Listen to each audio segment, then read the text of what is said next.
Welcome back to Guide with Samuel. Today, I'll guide you through placing a limit order on the ETRADE platform, whether you're on the website or the mobile app.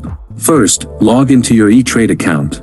Find the trading ticket, usually labeled Trade or found on the stock's quote page. Next, enter the stock symbol and the number of shares you want to trade.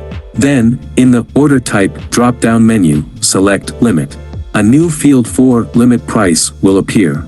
After that, enter the maximum price you're willing to pay per share if buying, or the minimum price you're willing to accept per share if selling.